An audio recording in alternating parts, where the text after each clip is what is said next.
No funeral do meu marido, a mulher com quem ele me traía se levantou no meio da cerimônia, virou-se para a plateia e disse: "Ele nunca amou, ela estava falando de mim." A voz dela ecoou pela igreja como se tivesse todo o direito de estar ali. Suas palavras pairaram no ar, pesadas e ásperas, como um tapa que eu não tive permissão de revidar. A sala ficou em silêncio. As pessoas se viraram para me olhar, algumas com pena, outras em choque, outras apenas esperando para ver o que eu faria. Mas eu não me mexi, não falei. Fiquei ali sentada, olhando para a mulher que tinha roubado o coração do meu marido, ou, pelo menos, o que restava dele. A mão do meu filho estava na minha. O aperto da minha mãe em volta dos meus ombros se intensificou. Meu corpo inteiro queria explodir, mas eu continuei parada, porque o que eu sabia e ela não era que a história ainda não tinha acabado. Alguns segundos depois, nosso advogado de família, o Sr. Roland Tate, caminhou calmamente até a frente da sala. Ele segurava uma pequena caixa de madeira com as duas mãos. Todos o observavam, sem saber se aquilo fazia parte da cerimônia ou era algum tipo de anúncio de última hora. Ele se virou para ela, a amante, e disse, sem hesitar: "Ele deixou isso só para você." Ela pegou a caixa como se fosse um presente, como se tivesse ganhado alguma coisa. Abriu, e então gritou. Antes do funeral, eu não chorei, eu não consegui, não por ele, ainda não. Julian estava morto havia 6 dias. Um acidente de carro, estrada escorregadia por causa da chuva, tarde da noite. Disseram que foi instantâneo, mas esses detalhes não importavam para mim. O que importava era o silêncio que veio depois. Aquele tipo de silêncio que não é tranquilo, apenas pesado. Lembro-me vividamente da manhã do funeral, o cheiro do café que eu não consegui beber, o jeito como minha mãe ficava ajustando seu colar de pérolas, como se aquilo desse a ela algo em que se apoiar. O som de Caleb, meu filho de 10 anos, fechando o zíper de sua pequena jaqueta preta, tentando agir como se aquilo fosse só mais um evento de adultos, como se não soubesse que o mundo dele tinha acabado de se partir ao meio. "Você está linda", disse minha mãe suavemente enquanto prendia um alfinete de prata no meu casaco, como uma viúva deveria fazer. Eu não respondi, olhei no espelho e mal me reconheci. Cabelo preso para trás, maquiagem escondendo as olheiras, lábios pintados com o mesmo tom que usei no dia do nosso casamento. Parecia uma piada cruel como eu já tinha usado essa cor com esperança no coração e agora a usava como armadura. O caminho até a igreja foi tranquilo. Sentei-me entre minha mãe e Caleb no banco de trás do velho Buick dela. Ele segurou minha mão o tempo todo, mas eu conseguia sentir suas perguntas fervilhando por dentro.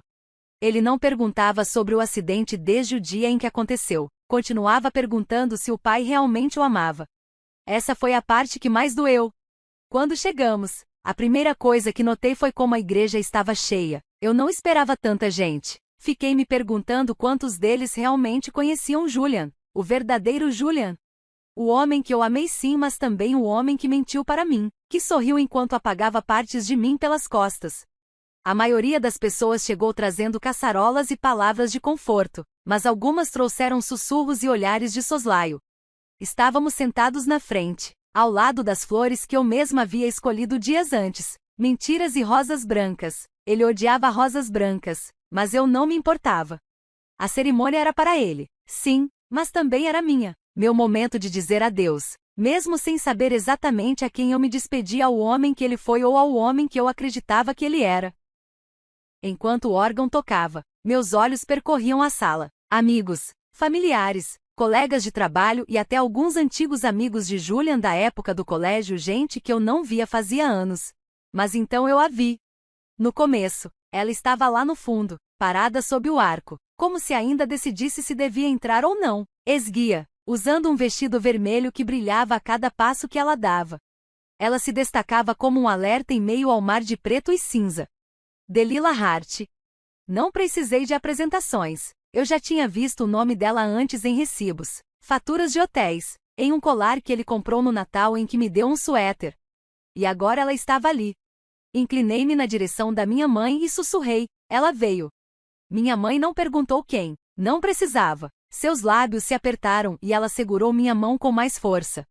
Delilah começou a caminhar pelo corredor central devagar, com propósito, como se soubesse exatamente qual era o seu lugar naquela história. Seus olhos cruzaram com os meus por uma fração de segundo, Não havia vergonha neles, apenas a certeza de que ela pertencia ali, como se estivesse ali para receber algo. Senti Caleb me observando, confuso, sem entender por que sua mãe de repente ficou tão rígida ao lado dele. Passei a mão em seu cabelo, beijei o topo de sua cabeça e sussurrei: "Só escuta as coisas boas que falarem do papai." Ele assentiu, ainda jovem demais para entender as mentiras que os adultos contam em funerais. Quando o pastor começou a falar, olhei para a fotografia de Julian no altar.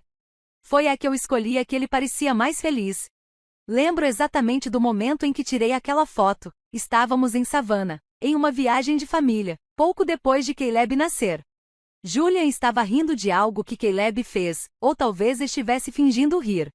Fiquei olhando para aquela imagem, tentando lembrar como era amá-lo sem desconfiança, tentando sentir algo puro, algo caloroso. Mas tudo que eu consegui sentir foi a traição escondida por trás da dor. E quando percebi Delilah sentada algumas fileiras atrás de mim, cruzando as pernas, jogando o cabelo para o lado como se esperasse que as luzes se voltassem para ela, entendi uma coisa. Aquele dia não seria sobre encerramento.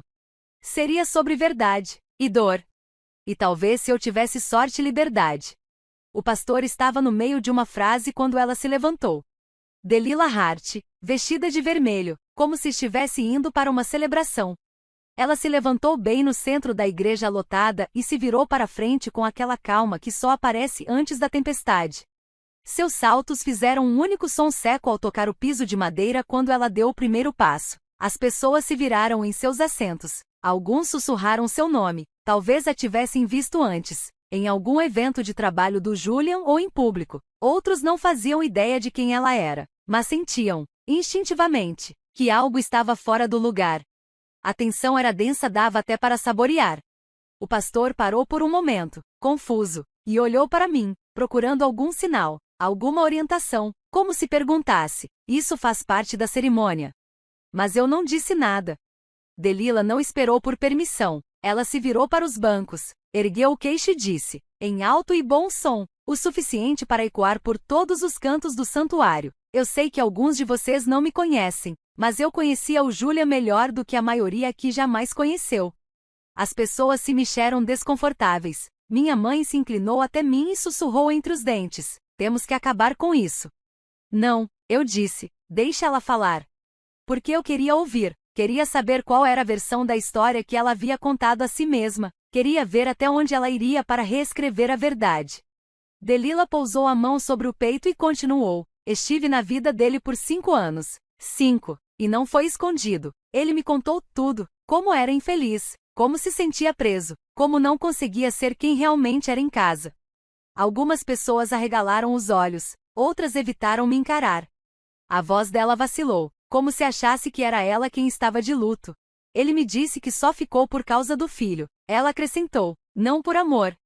E então olhou diretamente para mim ao dizer isso.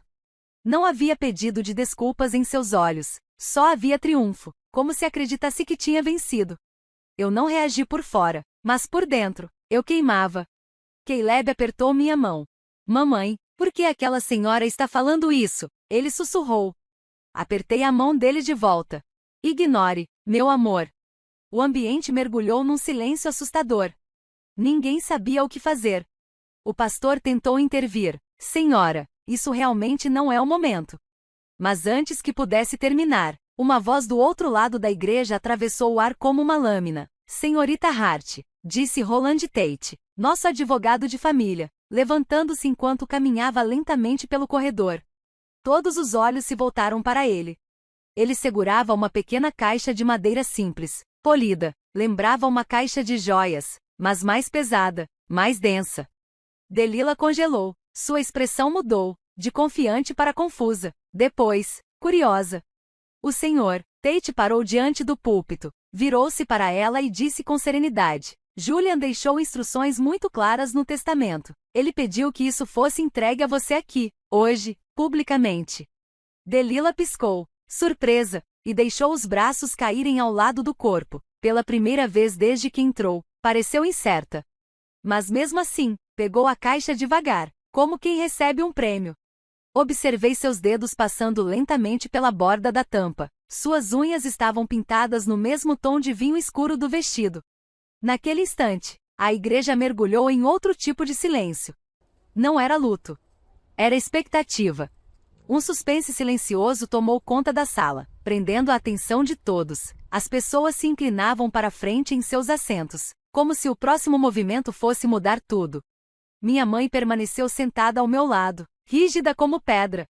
Caleb ficou imóvel, até o pastor hesitou, observando tudo com um misto de incredulidade e expectativa. Delila me lançou um último olhar altiva, firme e então abriu a caixa. O que ela esperava encontrar, eu nunca saberei. Talvez uma carta, um anel, uma última declaração de amor. Mas o que ela encontrou foi algo totalmente diferente. Os olhos dela pousaram no conteúdo e, imediatamente, seu rosto empalideceu. Sua boca se entreabriu, como se estivesse prestes a dizer algo, mas nada saiu.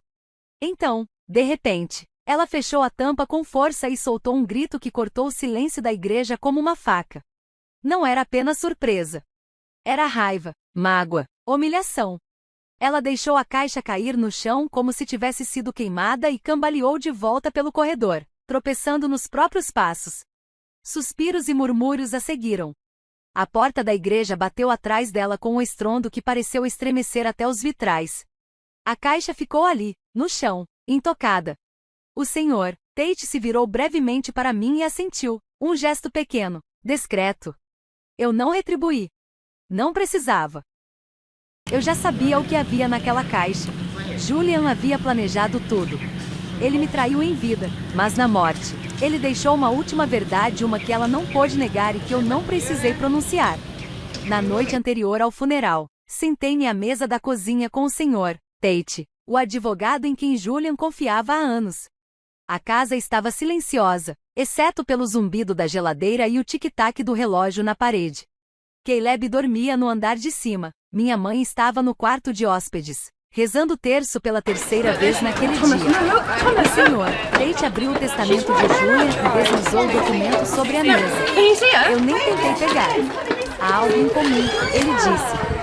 Uma cláusula que Julian acrescentou pouco antes de morrer. Ele deixou uma caixa para uma mulher chamada Delila Hart. Você sabe quem é? E antes mesmo de perceber, não de humor, mas de incredulidade. Ah, eu sei exatamente quem ela é. Ele me observou com atenção, tentando entender se eu estava bem. Eu não estava, e parei de fingir que estava. Inclinei-me para a frente. O que tem dentro da caixa? O senhor Tate hesitou.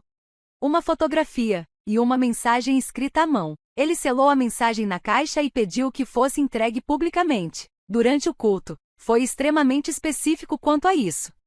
Fiquei olhando para os veios da madeira da mesa, refletindo sobre como aquele homem, meu marido, havia encenado uma última performance, mesmo na morte. Um último ato de controle, uma despedida, à sua maneira. Perguntei, ele queria mesmo que ela visse isso na frente de todo mundo? O senhor Tate assentiu com seriedade. As palavras exatas dele foram: quero que ela ouça a verdade, sem ter como distorcê-la. Uma parte de mim se sentiu mal. Mas outra parte sentiu algo parecido com justiça, ou talvez vingança. Olhei para o senhor Tate. Então faça.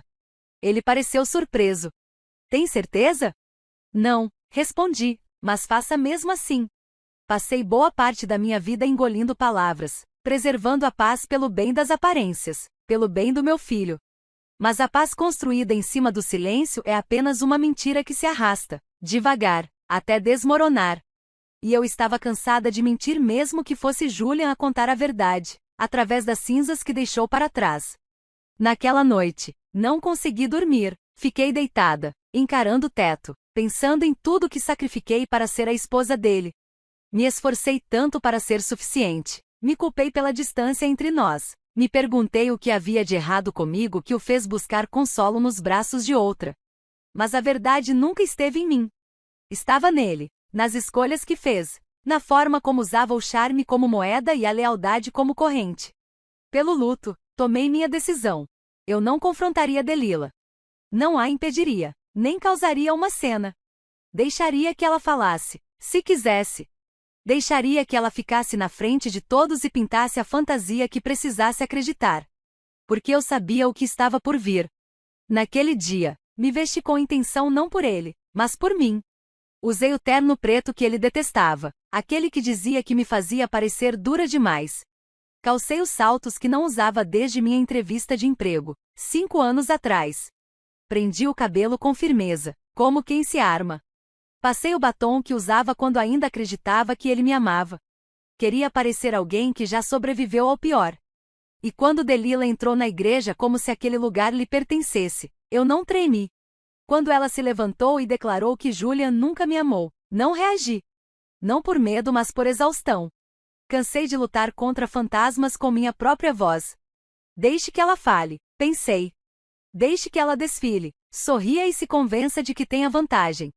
Deixe que acredite ser o segredo mais bem guardado do coração dele. Porque eu sabia o que havia naquela caixa. A verdade de Julian não era gentil. Não era nobre. Nem redentora. Era cruel em sua honestidade. O bilhete que ele deixou para ela era curto, apenas uma frase, mas foi o suficiente para desfazer tudo o que ela pensava que existia entre eles. O Sr. Tate me mostrou. Eu li, uma única vez.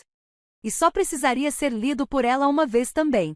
Pelos anos que roubei de vocês dois, eu nunca te amei. Só precisava me sentir desejado quando não merecia.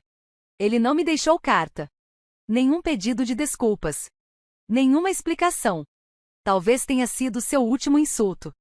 Ou talvez sua forma silenciosa de admitir que me devia mais do que palavras poderiam pagar. De qualquer forma, eu não precisava mais de nada dele. Dei sinal verde ao Sr. Tate. Deixe abrir a caixa. Deixe que a verdade falasse, por uma vez, em voz alta. Porque às vezes, o silêncio é uma arma poderosa. E às vezes, ver alguém se expor é mais satisfatório do que qualquer vingança que você poderia planejar. Naquele momento, o ar na igreja pareceu mudar. Não era apenas silêncio, era expectativa. Como se todos soubessem que algo estava prestes a acontecer, mas ninguém soubesse o que.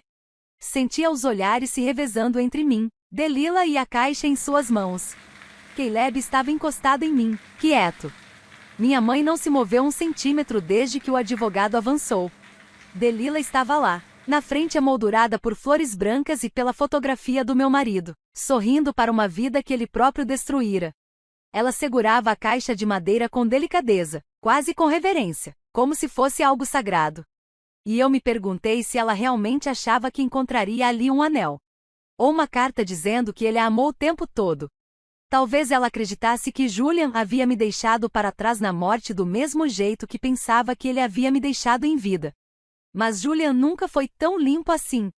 Ele era caótico, e a verdade sempre acabava pesando mais do que as mentiras que contava. Ela destrancou a caixa devagar, como se quisesse saborear o momento, certa de que encontraria ali alguma confirmação do amor que acreditava ter vivido. E então, ela viu. No início, não houve reação. Ela apenas olhou para dentro, seus dedos pairaram sobre o conteúdo, paralisados. O rosto dela continuava inexpressivo. Sem lágrimas, sem sorrisos, sem suspiros, apenas silêncio. Era como se sua mente se recusasse a aceitar o que os olhos já tinham visto. Então, ela cedeu. Sua boca se entreabriu, os olhos se arregalaram. Ela retirou uma única fotografia. Era uma foto espontânea, ela e Julian sorrindo, abraçados, na praia. Eu nunca tinha visto aquela imagem antes, mas soube de imediato, não era de um dos encontros secretos deles. Era algo que ela guardava com orgulho, acreditando que representava mais do que realmente representava. Ela virou a foto. Foi nesse momento que o som veio. Não foi um suspiro, nem um soluço, nem um grito. Foi um som agudo, partido, que atravessou a sala inteira como um estilhaço. O tipo de som que você só faz quando uma mentira, uma daquelas em que você construiu sua vida inteira, se desfaz com um único sopro. Ela deixou a fotografia cair e cambaleou para trás. Seus calcanhares falharam, a caixa escorregou das mãos, caiu no chão e a tampa se abriu. Ela me olhou, os olhos cheios de raiva, confusão e desgosto. Mas eu não me movi.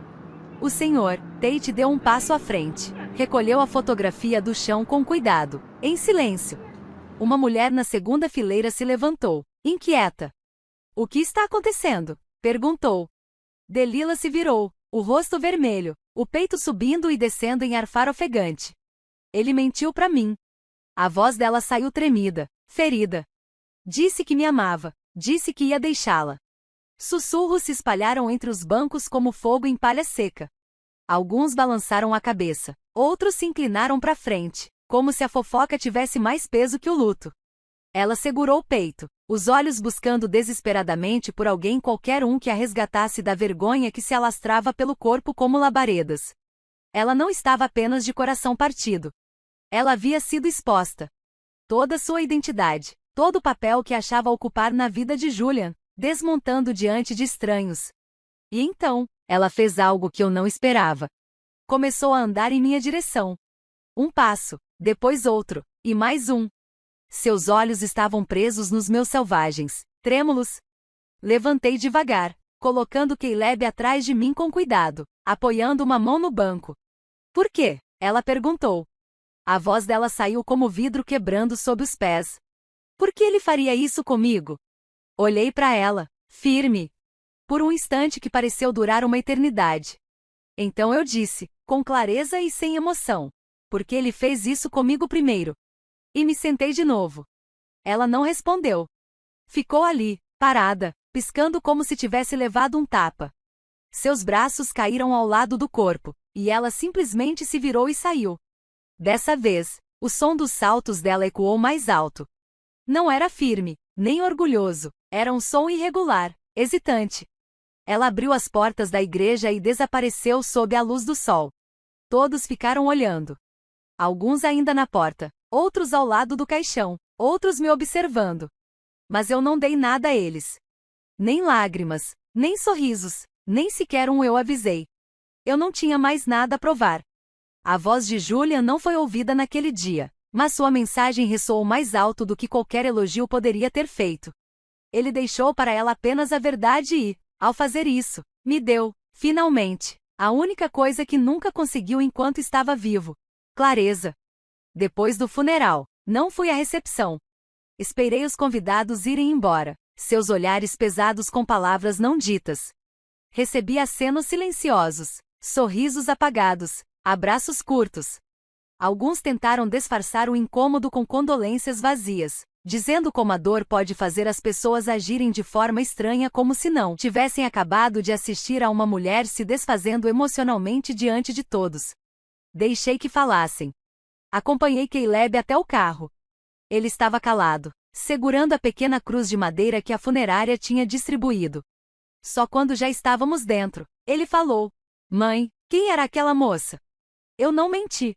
Era alguém que seu pai conhecia, alguém que achava que era importante para ele.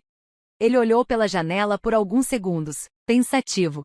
Depois perguntou: Ela te machucou? Hesitei. Como se explica traição para uma criança de 10 anos sem fazê-la sentir que veio de algo quebrado? Ela não me machucou, respondi. Por fim, ele machucou, mas eu não vou carregar isso para sempre, e você também não precisa. Ele assentiu com a cabeça, como se entendesse mais do que eu esperava. Depois se encostou no meu braço enquanto eu dirigia de volta para casa. Naquela noite, a casa parecia diferente. Não porque estivesse mais silenciosa, Julian já não enchia aquele espaço com risos fazia tempo. Mas, pela primeira vez, o silêncio não era sufocante. Era espaço. Era meu. Entrei no nosso quarto, não no meu quarto, agora. Fiquei parada na porta por um momento, olhando para a cama que costumávamos dividir, o criado mudo que ele nunca organizava, a gaveta onde encontrei os primeiros recibos que iniciaram todo o colapso. Não parecia mais um campo de batalha, só um cômodo. Abri o armário e peguei o último terno que ele usou do nosso jantar de aniversário, um ano antes de ele morrer. Passei os dedos pela lapela, tentando lembrar como era amá-lo sem desconfiar de cada palavra, cada ligação tarde da noite, cada olhar perdido. Essa versão dele existiu um dia. Mas amar alguém não é a mesma coisa que conhecê-lo. No fim das contas, eu nunca conheci de verdade Julian. Não até que fosse tarde demais. Coloquei o terno sobre a cama, dobrei-o com cuidado e o guardei em uma caixa de doações. Eu não precisava mais daquilo. Na verdade, eu não precisava mais de nada daquilo. Na manhã seguinte, fiz panquecas para o Caleb. Coloquei música enquanto comíamos. Ele riu pela primeira vez em semanas. E foi aí que eu percebi algo importante. Eu não estava mais de luto por Julian. Eu estava de luto por mim mesma, ou melhor, por uma versão de mim que achava que o amor precisava ser conquistado. Que acreditava que lealdade era silêncio. Que força se media pela dor que você aguentava calada. Mas aquela versão de mim, ela já não existia mais. Não estou mais com raiva da Delila. De verdade. Acho que ela o amava do jeito dela. Ou talvez ela só gostasse da sensação de ser escolhida, assim como um dia eu também gostei. Mas o amor construído sobre mentiras não é amor. É sobrevivência. E eu cansei de só sobreviver. Eu quero viver. Julian achou que a verdade a destruiria. E destruiu, sim. Mas também me libertou. E talvez, de forma torta e inesperada, esse tenha sido o último presente dele. As pessoas sempre dizem que funerais são para os vivos, não para os mortos. Antes, eu achava que isso significava encerramento. Agora, acho que significa escolha. Você pode escolher quem vai ser depois que as partes mais difíceis da sua história terminam. Você escolhe se a dor será sua prisão ou seu ponto de virada. Eu escolhi a segunda opção. Naquela manhã, em pé na janela, com o café na mão, observando Caleb correndo atrás do cachorro no quintal, eu percebi. Eu não estava esperando mais nada. Nem desculpas, nem respostas. Nem alguém para me salvar da dor. Eu tinha me salvado. Se essa história te emocionou ou te fez refletir sobre amor, traição ou força de um jeito diferente, compartilha com alguém. Talvez outra pessoa também precise ouvir isso. Me conta aqui nos comentários, o que você teria feito no meu lugar? Você teria ficado em silêncio ou teria dito algo naquele dia? E se quiser ouvir mais histórias reais sobre decepções, cura e tudo que vem depois, se inscreve no canal. Clica no curtir se essa te tocou, e ativa o sininho para não perder o que vem por aí. Obrigada por ouvir a minha verdade. A gente se vê na próxima.